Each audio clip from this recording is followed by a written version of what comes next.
Blessed day, my dear classmate, and welcome to our last discussion for this midterm. So I'm going to discuss to you today the drug education program, or that is chapter number 4. So my dear classmate, drug is one of the things that we are hearing in our society even before. No, and in fact, there's a lot of changes already here in our country when we talk about these drugs. So let me just present to you, the following things that we're going to discuss, or we're going to present in this topic. So I'm going to present to you drug education here in the Philippines, or the drug education program. What are the important provisions of the RA 9165, and what is about the RA 9165? Examples of illegal drugs here in the Philippines that is commonly being abused or being considered to be an illegal drugs, and then how to help or prevent drug abuse and drug addiction. Okay, so those are the things, or the highlighted important informations that you need to know in this topic. Okay, so question, my dear classmate, before we proceed on the discussion, let me ask you, my dear classmate, as a student, what comes to your mind, or what comes to your mind when you hear the word drugs? Yan, ano ba kadalasan yung naiisip ninyo kapag napapakinggan nyo yung salitang drugs? Yan, so please answer that one. You can answer there in the comment section or chat section of our Gmeet. Okay, so that's it, my dear classmate. So what comes to your mind? Maybe some of you are going to tell me, sir, drug addiction, what else? Drug abuse, physical abuse, harassment, etc. So those are the things that you can maybe think about drugs. Okay? You think about shabu, marijuana, etc. Okay, so let me just proceed on this next slide. So when I talk about drug education program here in the Philippines, it is only aiming to prevent drug abuse among the youth. So this is particularly type of program that is meant for you, my dear classmate, for the young people, for the youth, specifically for the students. Why youth or the students? Because they are the ones who are commonly, or let's say prone, to this different negative things or negative impact when you talk about these illegal drugs, or what we call yung drug abuse, or who are going to what we call this drug addiction.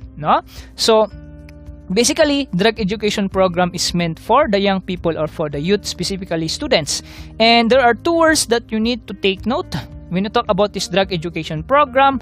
Always remember the word safeguard and defend. Safeguard, because this policy or this education program is aiming to safeguard the integrity of its territory and the well-being of this country, or the well-being of its citizenry, particularly the youth. And to protect you from harmful effects of these dangerous drugs, and even the physical and mental well-being. Okay, so aside from safeguard, you need to remember also the word defend. Defend the same against acts or omissions that are detrimental to their development and preservation. So the state enhances further the efficiency of the law against dangerous drugs. Yan. If being one of today's more serious social life, or let's say in a simple term, in a simple description, para hindi kayo malito, my dear classmate, defend the individuals, or defend the well-being, or defend the person or individual on the different harmful effect also of the drugs, as well as different action result, or activity result. Example, drug abuse, or what else, drug addiction, crimes, that is possible that will be acted by this person because of this abusing these different kinds of drugs, or maybe illegal drugs, or a type of abusing the use of medication. Okay, so defend and then safeguard. So that is the main goal of this policy, or this program, yung ating drug education program here in the Philippines. In fact, the drug education program is already existed already existed during the late 80s. So late 80s, meron na tayo actually drug education program. Yun nga lang, meron tayong mga provisions or changes already on the present drug education program. Okay? And when we talk about this drug education here in the Philippines, it is also known as the RA 9165 or centered on the Republic Act 9165, or also known as the Comprehensive Dangerous Drugs Act of 2002. And that was implemented last January 23, 2002. Again, that is RA 9165 or Comprehensive Dangerous Drugs Act of 2002 that was implemented January 23, 2002. And there are two different institutions, or let's say organization, that you need to remember. We have what we call the DDB, and we also have what we call PDEA. Okay, so DDB, that is the Dangerous Drugs Board. Again, Dangerous Drugs Board, and they are responsible on planning and formulating the different different policies regarding or related to drug education here in the country. And those who are implementing this planning or these plans or these formulated policies are the Philippine Drugs Enforcement Agency. Again, the Philippine the Philippine Drugs Enforcement Agency. So they are the responsible organization or institution that is implementing those different plans or formulated policy by the DDB. Okay, so those are the two institution that you need to remember or take note when we talk about drug education program here in the Philippines. Okay, and this type of the drug education program is meant to the different institutions, stakeholders, schools, health institutions, and other industries or different organizations, especially yung ating family, okay, or the family. Because why family? Why I highlighted family? Because in the drug education program, or when we talk about drugs, commonly being affected is actually family, and family is one of the foundation of our society, and it is one of the important institution or an important unit of our society is the family. And so pinaka-common, yung pinaka-prone, or let's say prone or being being affected or more affected of these kinds of drugs is basically starting in the family or within the family. So that's why we're going to highlight also other informations or important informations regarding the family. So when we talk about this drug education, or when we talk about drugs, there are several concerns that we need to remember. So number one, let's talk about the effects of drugs or drug abuse, effects of drug abuse of the family. So if there will be a drug abuse of the family, or a family is having this kind of activity, yung drug abuse, definitely the society will also be affected. Yan. It is possible that some families also will be influenced, or other individuals be influenced by this activities such as yung ating drug abuse. And not only that one, the worst thing that will happen, they will it will result to conflict, arguments, yan, and other negative impact of this effect of the drug abuse within the family. Okay? Yes, a member, or let's say a member of the family is addicted, or say drug addict, then definitely it will also influence the different concept inside the family. For example, financial status, family relationship, maybe work also, work, education, etc. So those things are being affected. There's a lot actually of impact of this or effect of this drug abuse within the family. That's why family is being highlighted, or one of the main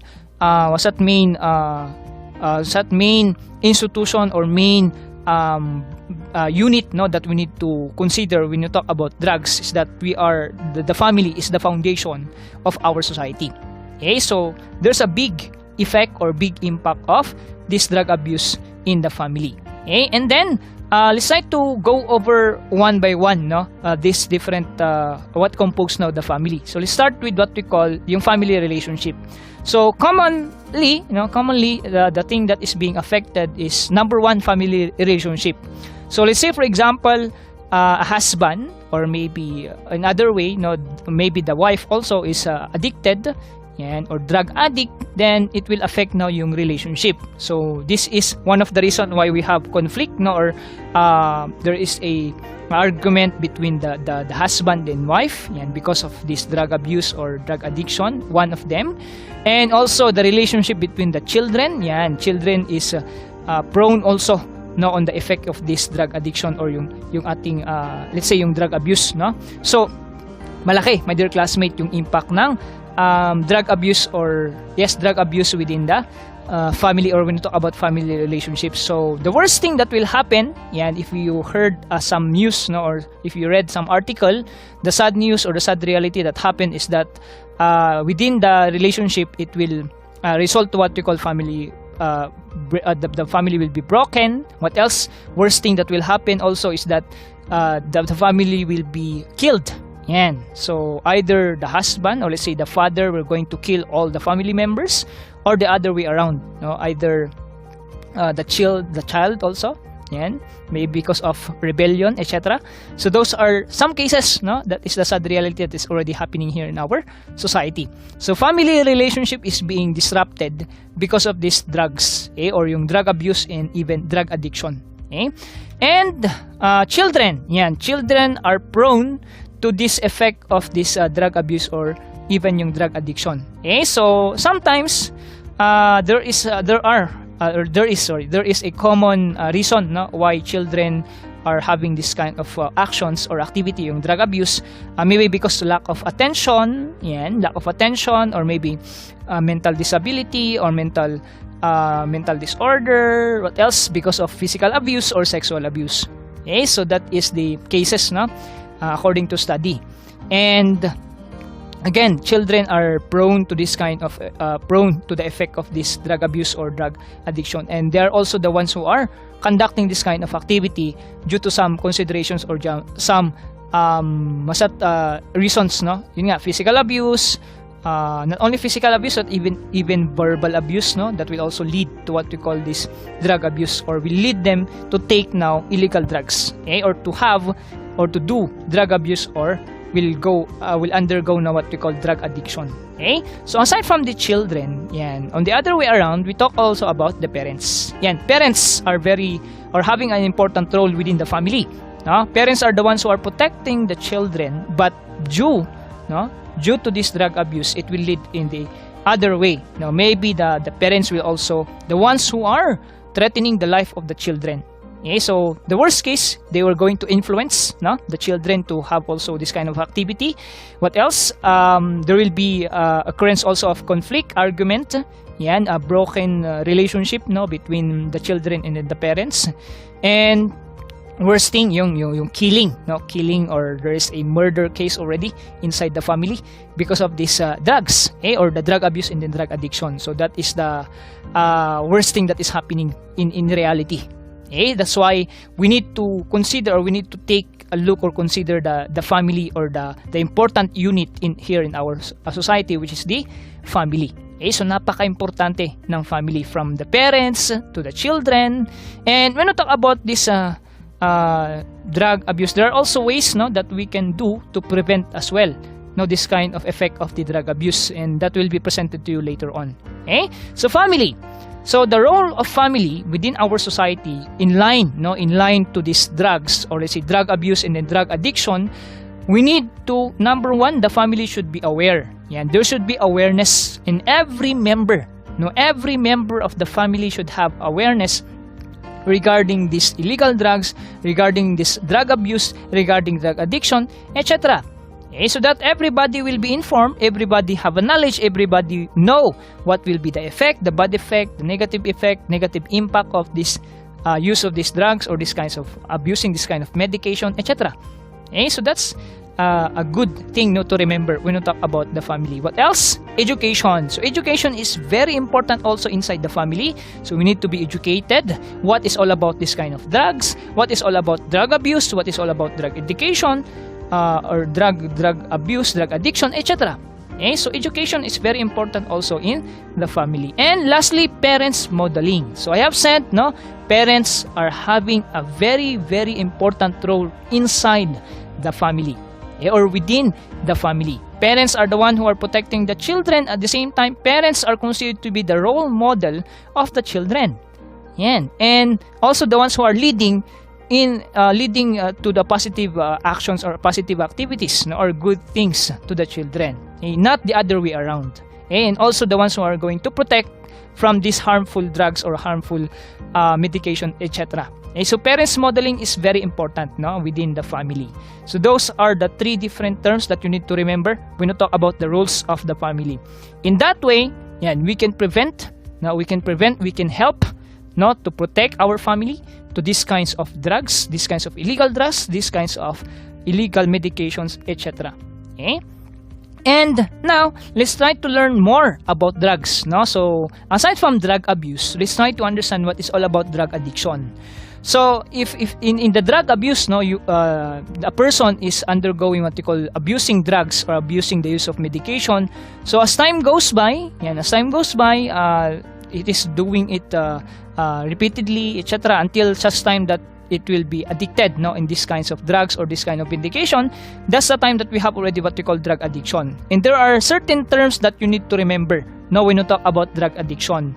So number 1, drug addiction is considered to be a complex disease. Okay? Why complex disease, sir? Paano naging complex disease yan? Complex in the idea that this drug addiction is there is a different it is like a different types of disease, or let's say there is it is a similar in the idea of different kinds of diseases, because it does not only affect your physical but as well as mental and then behavior. Okay, so meaning it is a complex disease because it is affecting entire or most of the characteristic of a person, and either the physical appearance, what else, the health as well, and even yung action, even yung thinking or yung mental capability. So it is considered to be a complex disease. Okay? Worst thing, it will lead now to what we call negative actions, example, crime.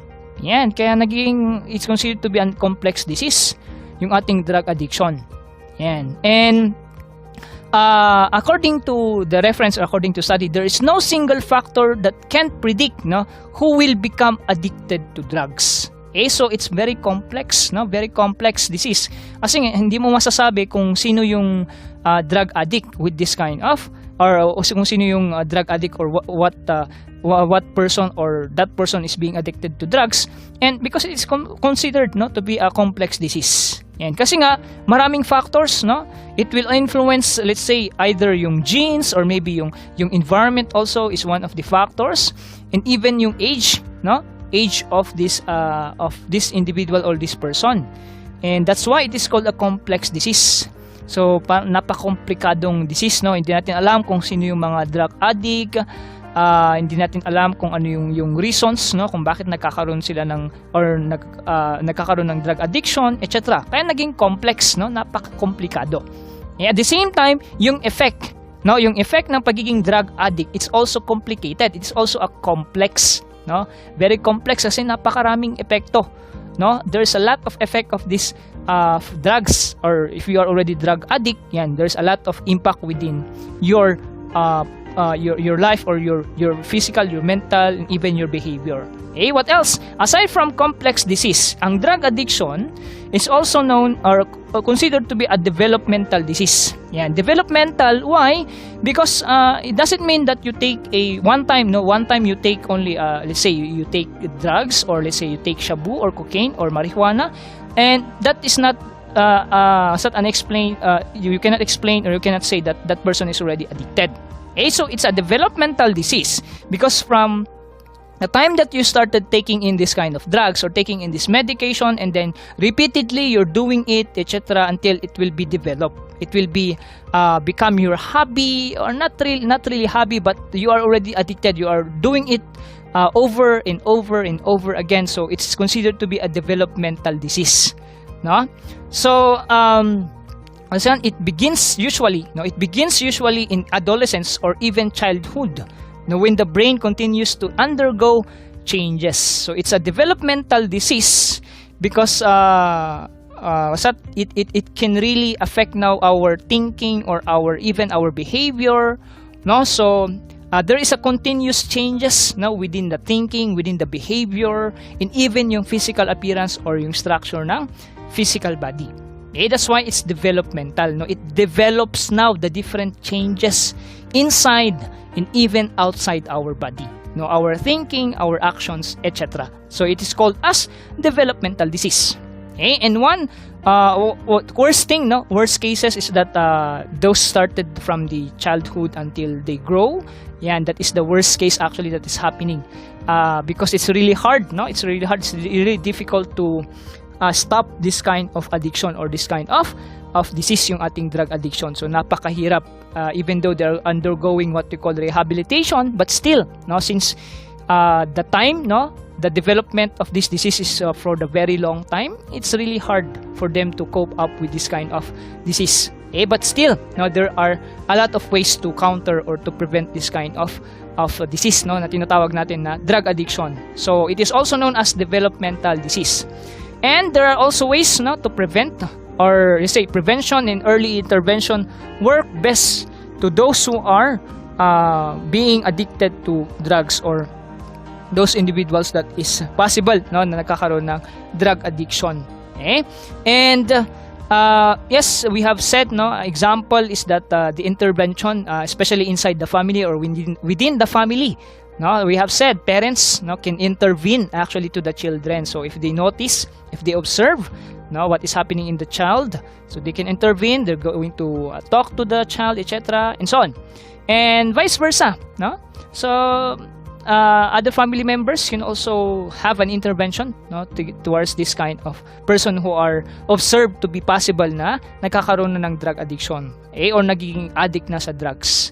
So intervention, and then even prevention. Prevention is actually better, no, compared sa intervention. Pero we cannot avoid the fact or reality that there are people or individual that is already being addicted, no, to this kind of drugs, or maybe abusing now these kinds of medications.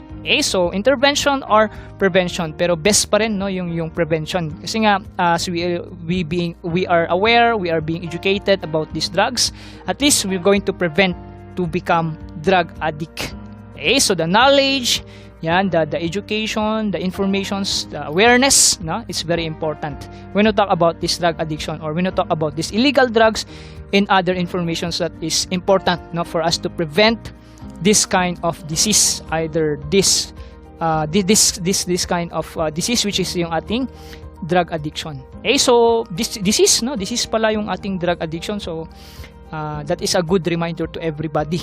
Now, and when we pertain about drug abuse, or when we talk about drug abuse, my dear classmate, and let's say drug addiction, yan, common thing or common reasons why there is what we call drug abuse is because of problems or distress. So nagkakaroon ng drug abuse, maybe or most of the time, common thing is because of these problems or distress.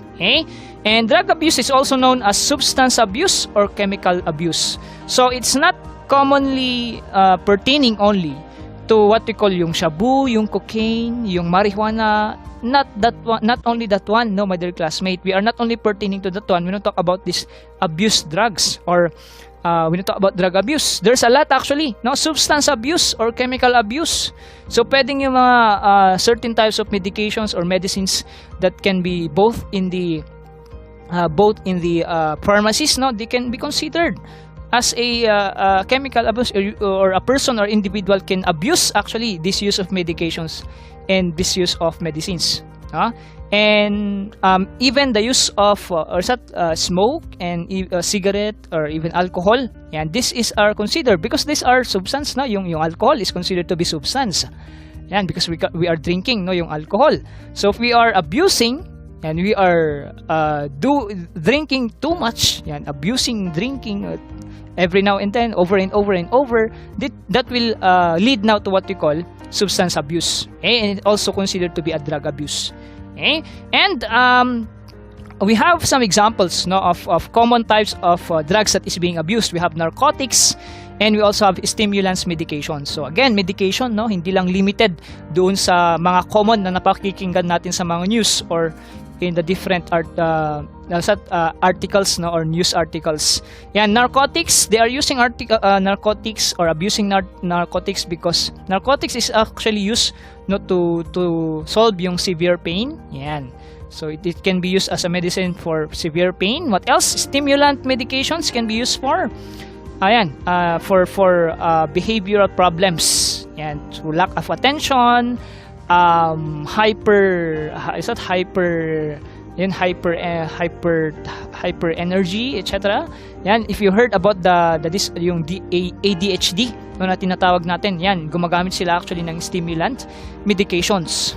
So those who are having lack of attention, having problem with attentions, problem with their hyper energy or they are very active and so on, they are taking this kind of medication. But the thing is that if they abusing the use of these medications, then it will undergo or it will fall now to what we call drug abuse, or chemical abuse or substance abuse. And according to study, most that is doing this drug abuse is basically from the age of 15 years old until 25 years old. So it is pertaining, no, into the young people. So nasa teenage talaga yung commonly na nagkakaroon ng drug abuse or doing yung drug abuse, no, 15 years old to 25 years old, and kadalasan daw ay males, yan, mga kalalakihan, no? And they said also that 90% are single and 10% are married.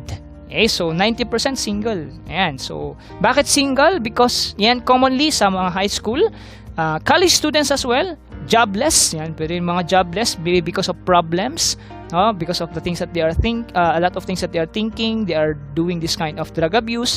Clerks also because of their nature of work, but not only clerks, no, hindi lang naman clerk, but also other types of professions or jobs or work, no. So because of the pressure of the work, or maybe because of the pressure of the work, because of this pressure or nature of the work, and kaya nagkakaroon tayo ng drug abuse. What else? Laborers, yan, sa mga construction, most of the time sa construction, or maybe any that is in line to laborers.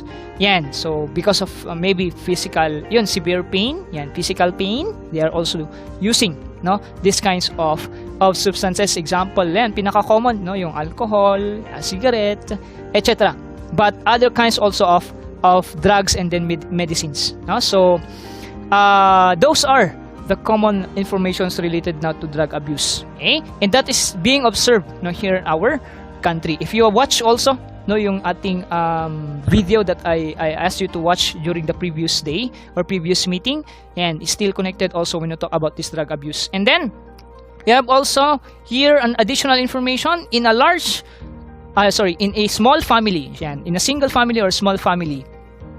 Kadalasan daw eldest or youngest yung gumagawa ng drug abuse according to study, no? And then if in a larger family size, either middle or second child, yan. So that is according to study, okay? And that is being observed, no? And it's already happening also here in our country, yan. So pwedeng eldest or youngest. So tingnan niyo, no, be observant on what is happening in your family member, okay? Hindi ko naman sinasabi, no, na merong drug na nag-abuse ng drugs, pero it is really possible, no? At least we are informed, no, with this kind of information, okay? And kadalasan nangyayari or there is a drug abuse within urban areas, yan, most of the time, no? So in the isolated places, isolated provinces, not much. It's actually more on urban areas. And now, before we proceed on the next slide, let me just ask you, no, to check also your understanding, yan, how on your own perception or on your own idea, how to recognize, no, how do you recognize, no, a drug addict? Yan. So paano niyo nga ba masasabi na itong tao ay drug addict? Okay, so what are the things? What are your ideas, no, towards this maybe this kind of individual or this person? Paano mo masasabi, no, na this kind of person is drug addict? Okay? Sige, sabihin natin na maybe some of you are going to answer, sir, yung palaging red, reddish ang mata. What else? Laging naglalasing. What else? And other things, no, that you can think on how to recognize now the drug, how to recognize now a drug addict. Okay, so let me proceed. Let me proceed on the next slide. And so there are ways actually to recognize, no. So number one there is what we call health. And so how to recognize? Number one, we also an example. One way to recognize, no, a person that is being drug addict is the health. Yan. So there are changes in the health. So pwedeng definitely negative, no? Negative impact doon sa health. Okay, so mapapansin mo, pwedeng hindi na siya kumakain or maybe nagkakasakit na siya, yan, because of this drug abuse, yan, or because he or she is already addicted. What else? Appearance. Yan, pinaka-common yan, no, sa appearance. So nagbago, there are changes already in the appearance. So pwedeng yan, yung reddish yung mata most of the time, let's say yung appearance niya pumapayat na lalo, etc. Okay? And that is the common thing also that we can observe, no, in a person that is what we call drug addict. What else? Also capabilities. Yan, sa work, sa school, yung attendance. What else? Laging absent sa work, laging tinatamad, not doing already his work, etc. Responsibility, and so on, no? So capabilities are also one of the ways, no, on how to recognize a person that is being drug addict. But there are still a lot of considerations, no, aside from those things. Those are only some examples. So sa health, sa appearance, and then sa capability.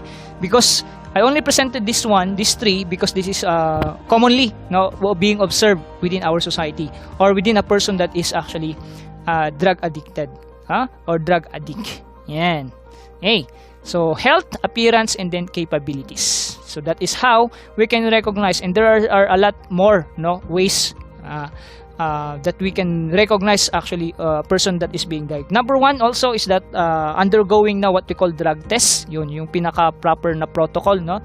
Undergo what we call drug tests, yan, to determine if the person is drug addict. Yan yung pinaka one of the best actually one way to say that this person is actually a drug addict. Okay? So let's now proceed, my dear classmate, on the important provisions of the RA 9165. Again, the drug education program here in the Philippines is centered now in the Republic Act of 9165. Number one that we need to remember is the acts punishable by life imprisonment to death. So ano yung mga actions na yan? So you need to remember only yan, importers. Yan. So those who are importing these illegal drugs, these kinds of illegal drugs, illegal medicine, they are punishable with life imprisonment until death. No? What else? Aside from importers, syempre, meron din tayong tinatawag na financiers. Yan, financiers or financers. Yan, mga financers, those who are supporting or financing these kinds of drugs or these kinds of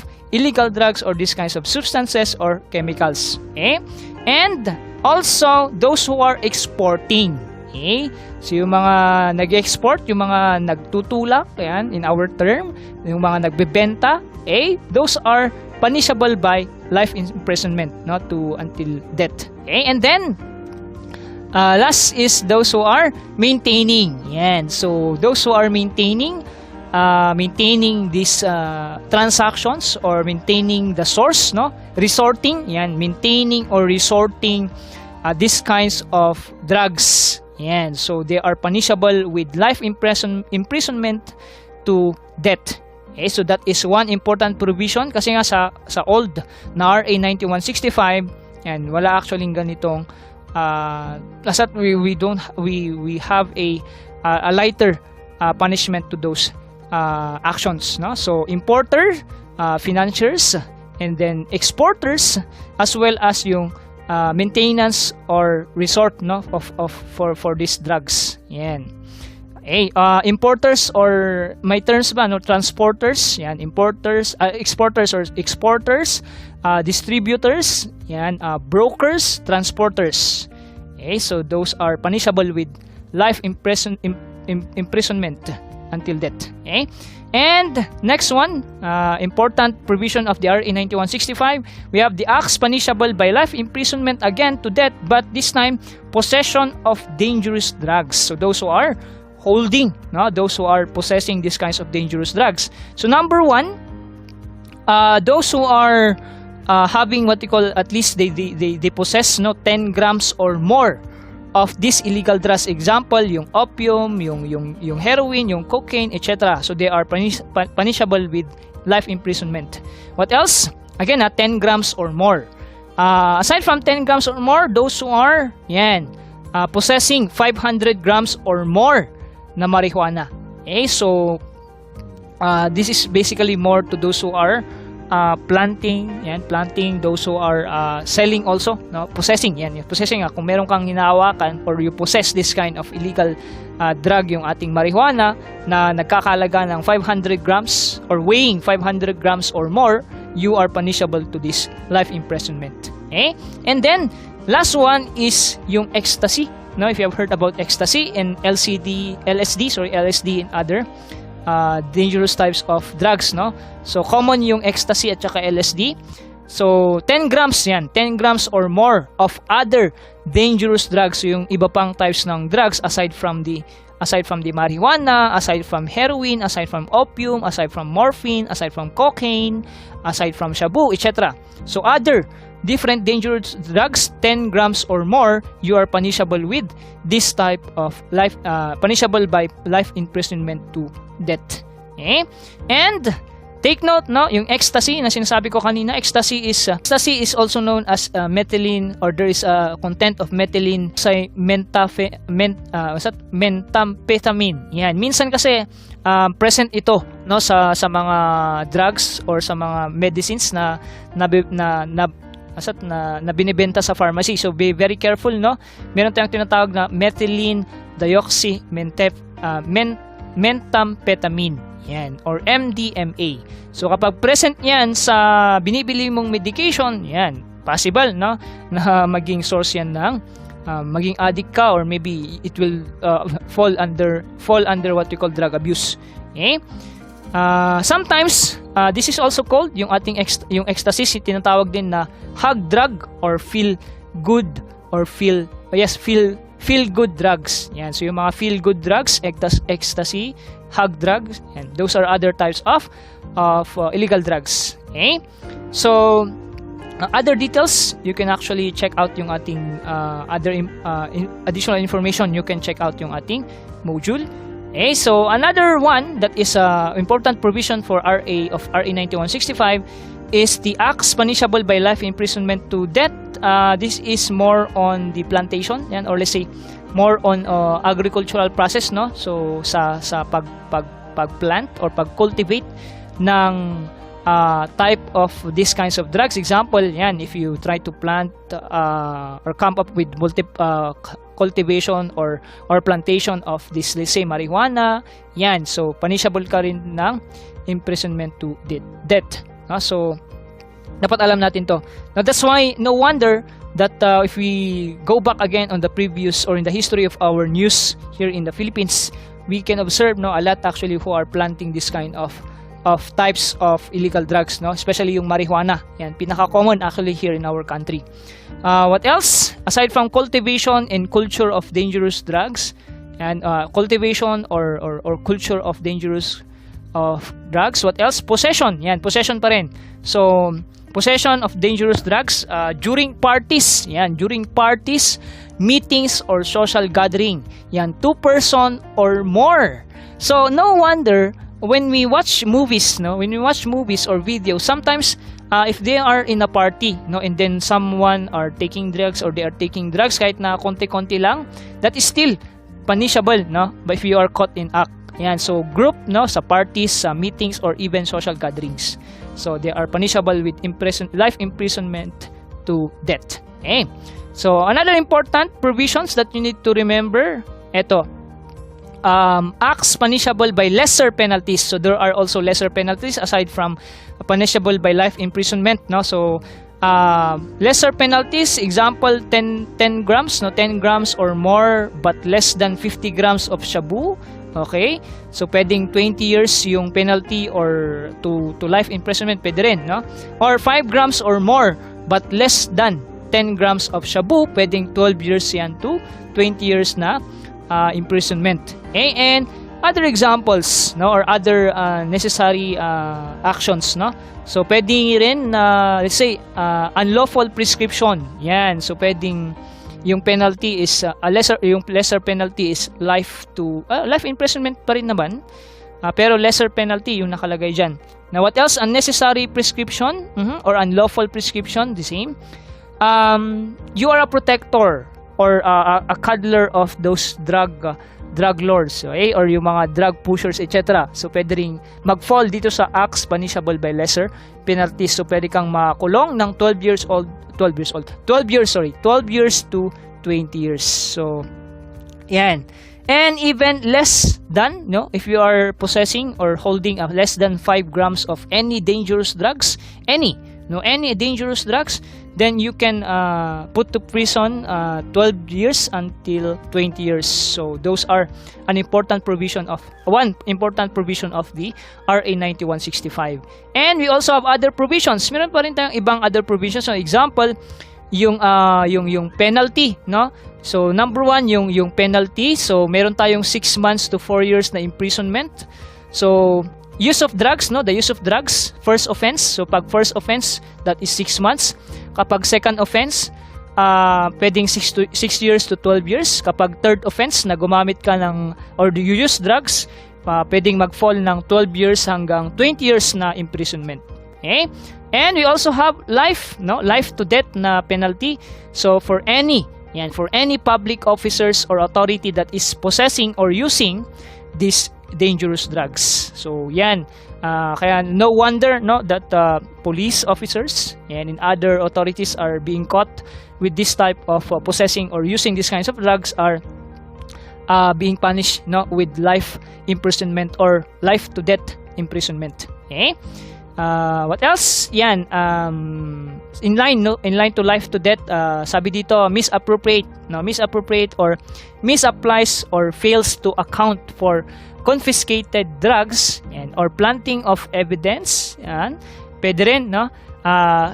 Kunwari sinadya na binigay or pinahold yung drugs doon sa, sabihin natin sa tao, pero siya yung, let's say, mastermind. So those are being punishable with this type of penalty. So life to death imprisonment. Okay? And then violation of regulation. Yan, yung mga regulations or policies or laws issued by the DDB or yung ating Dangerous Drugs Board. Okay? So pwedeng 6 months to 4 years plus admin sanctions from the board. Okay? So hindi rin basta-basta, no, kapag yung mga officers or yung mga authority yung nagkaroon na ng possession or those who are using these kinds of illegal drugs. Okay? And program for treatment and rehabilitation, that is also one important provision of the RA 9165. So aside from penalties or punishment, let's proceed now to programs. So number 1 dyan, yung tinatawag natin na voluntary submission. So voluntary submission of a drug dependent to confinement or treatment and rehabilitation. So that is still part, no, of the important provision. And also yung compulsory confinement. Yan, compulsory. Kung meron tayong voluntary, meron din tayong compulsory, no? So mandated, no? So compulsory confinement of a drug dependent who refuses now to apply under the voluntary submission program. So kung hindi ka nag-voluntary submission, we can also go what we call compulsory confinement. And that is those are the two programs that good for treatment and for rehabilitation to those who are drug addicted or those who are doing yung ating tinatawag na drug abuse or caught having these kinds of activities. Okay? And additional information, additional facts regarding these important provisions, please read the following or go over the additional facts in the module. So please read about the general warning signs of drug abuse. Yan, marami actually yan. Example natin yung general warning sign of drug abuse or nagkakaroon na ng drug abuse ang isang tao. Yan, meron maybe because he or she is having a low frustration tolerance. Ano pa? Lack of interest, sa studies or sa work, okay? Preferred na yung barkada or yung barkada or yung friends compared to the compared on what he feels or she feels, no? And other general warning signs. Yan. Meron ding nakalagay vomiting or nausea, no? So that is also one warning sign of drug abuse. So possible, no? So please read some of the general warning signs of drug abuse in the module. What else? Possible effects of the dangerous drugs. So meron tayong mga possible effect. An example, magsasabi ako ng example, no? Loss of memory or inability to think. So that is also another example, no, of possible effect of dangerous drugs. So drug abuse, especially that is caused, no, by abusing medications. So minsan may negative impact or negative side effect ng pag-abuse doon sa use ng medication natin. Okay? Kapag nasobrahan, yan, it can also lead to what we call yung loss of memory or inability to think. Okay, what else? I need you also to read about the implication of drug problems. Yan, so ano yung implication kung bakit why there is already drug problems? Yan, pwedeng, or one of the reason is that destruction of family relationship. And so that is one implication of drug problems. So nasisira na yung family relationship. So meaning baka merong nag-undergo what we call drug abuse or doing drug abuse. And also please read about the preventive measures. Preventive measures on drug abuse, and learn to talk and learn to say no, and ask help also. So those are ways, no, of preventive measures. Okay. And serves for treatment. Ano yung mga examples ng serves for treatment? Example, therapy. Number one, no, therapy or rehabilitation, especially to those who are already drug addict. Yan. Meet new people or go to new places or put yourself in a new situation, in a positive and good situation. Okay, so that is one good serves also for treatment. And some misconceptions about the use of dangerous drugs. So may mga misconception, no? So dangerous drugs and even yung abusing the use of medications or medicines. Yan. So taking medicines can solve problems, like for example sleeping problem, losing weight, common colds, you will feel better. And by abusing these kinds of drugs or these kinds of medicine, that is actually a misconception. No? So please read also on some of the examples or some additional informations regarding this some misconception or misunderstanding towards or about the use of dangerous drugs. Okay? And yan, question now before we proceed on the last part of our discussion, how can you help now? No? How can you help to prevent drug abuse and drug addiction? Okay, so you can answer me through the comment or the chat section of our Gmeet, or maybe you can post that one in our group chat. Okay, so there are actually ways, no, to prevent. So let me just present to you some facts, no, to prevent or to help now prevent these kinds of drug abuse and drug addiction. So number one, yan, meron tayong number one, we have there spend quality time. Yan, time, no, quality time, and make meaningful connections with your family and friends. So in that way, you can actually prevent, no, you cannot think about this drug abuse or abusing these kinds or taking in these illegal drugs. So spend quality time within the family or within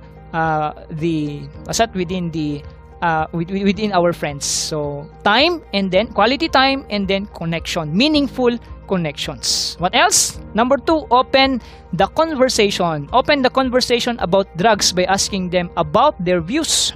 So being aware, being educated. Yan. So if we are aware, if we are communicating, no, yung communication, yung conversation, or talking about this kind of this kind of drugs, the problem or the impact of the drugs, it really helps not to prevent now yung that will lead to what we call drug abuse or drug addiction. And that is actually good, no? At least alam mo kung ano yung negative impact. Oh, ganyan pala, no? So hindi ko nagagamitin ito. I will not really use this kind of medicine. I will only control to use this kind of medication. Hindi na ako mag-iinom. What else? This is really illegal. So you will put to jail if you do this one, do that one. So that is a very good thing to do, no? Open the conversation. So conversation, talk about the views, no, regarding this illegal drugs and other important details regarding drug abuse and then drug addiction. Okay, what else? Number 3, yan, identify risks in the teens' surroundings and how to resist them. Okay, so be observant, no? Identify the risks. So what is already happening, no, to the young people nowadays? What is the impact of this drug abuse? What is the impact of the illegal drugs? What is the impact of these friends, no, who are taking in these kinds of illegal drugs? No? So it influences also the other individuals. So identify, no, let's try to identify what is the risk in this teen surrounding, or and to know how to resist or how to prevent this kind of situations. Okay? What else? Number 4, know the people. Yan, dapat alam mo, no, kung sino yung mga friends mo, yan, or know the people who belong in the teens social circle. Kasi nga, most of the time, no, sabi ko nga, prone ang young people when you talk about this drug abuse or drug addiction. So know the people. Now, know the people around you, not only in the not only in the teen social circle, but also around you, no, everybody, and in the family, and within the society, within the community. Know the people, know that you are dealing with, that you are your friends, yan, maybe that is a stranger. Know that person. Kahit nga best friend mo, dapat alam mo, your friend, you need to know. Know the people. If that people is, or that individual, that person is maybe drug addict na, or maybe drug abuse, and maybe we can help, no, we can use to intervene or maybe prevent also that thing that will happen to us. Okay, so know the people. What else? Be honest. Yan. Be honest about your views on drug abuse. So similar with number 2, no, that we mentioned about conversation. So pointing out your personal view or your honest view towards drug abuse. So ano yung mga negative impact, ano yung mga different things that will happen to you if we have what you call this kind of drug abuse, what are the different important informations regarding drug abuse, etc. Okay, so be honest. Okay? And that's it, no? Again, number 1, spend quality time and then meaningful connections, and we also need to conversation and then be honest, identifying the risks, and then know the people. So those are some ways not to prevent now drug abuse and then drug addiction. Okay, and there's a lot more, but I only presented some of the observable and common thing that we can actually do, okay, to prevent now this drug abuse. Hey, what else? When we talk about this drug education, we need to understand also or know the commonly abused drugs. So we have there, no, alcohol. So number 1, alcohol, no, number 1 talaga alcohol. Cigarette also. Yan, kasi this is also being abused, no? What else? Naka-highlight actually or naka-bolded words yung mga commonly found or commonly being abused here in the country. So meron tayong cocaine. Yan. So napaka-common yan. Lagi nating napapakinggan. Hallucinogens, heroin, yan, inhalants, marijuana, yan, one of the popular also here in the country. Yan, yung marijuana or yung cannabis sativa, loperamide that we can buy in the over-the-counter medicine. So yan, pati pala loperamide, no, is one of the commonly abused drug. What else? Steroids. Yan, steroids, napapakinggan din natin yan. Steroids, steroid is either a tablet or maybe pwede ring liquid, no, yung ating steroid. And we also have tobacco. Yan, tobacco, yung sa cigarette, no, yung present kasi yung nicotine. Okay, so those are the commonly abused drugs. And the other things, yan, meron pa mga other stimulants, yan, ano pa ba, yung LSD, yan, yung mga lagi nating napapakinggan, methamphetamine. Okay, so be very careful, no, be aware on what you are buying also or what you are taking in na medicine. Baka meron ng content na steroid o meron ng content na methamphetamine. Those are actually commonly abused na drugs. Okay, so being aware, being educated is very important. Okay, so those are commonly abused drugs here in the country. And I hope also that you have watched, no, my dear classmate, yung video that I have posted in our group chat that I asked you to watch during the previous classes, no? So that is still connected in our discussion because that will summarize actually on what happened here in our country, especially during the time that nag-start, no, na umupo yung ating new administration, yung Duterte's administration. So there is a program they called yung Fight Against Drugs. So marami actually nangyari, but even innocents are being affected, no? So that is the bad side or the bad effect of this program, or yung ating yung fight against drugs, no, na program here in the country. But the good thing, no, on the other side, yung positive side, malaki actually yung changes na nangyari towards this drug abuse and the drug addiction here in the country. So again, go over again and then watch again these drugs in the Philippines na video that is already posted in the group chat. So please watch if you want to learn more or to go back again on the idea of these drugs here in the country. Okay, and that's it, my dear classmate. No, if you have any questions or clarifications regarding our discussion on this chapter on this drug education program here in the Philippines, please feel free to post that one in our group chat and or in our Canvas. So thank you so much for joining me in this discussion. I will see you all on the next discussion, but again, good luck and then God bless to your upcoming exam. So that ends now our discussion for the midterm. So stay safe, take care always, and then God bless everyone, and I'll see you on the next discussion. Goodbye.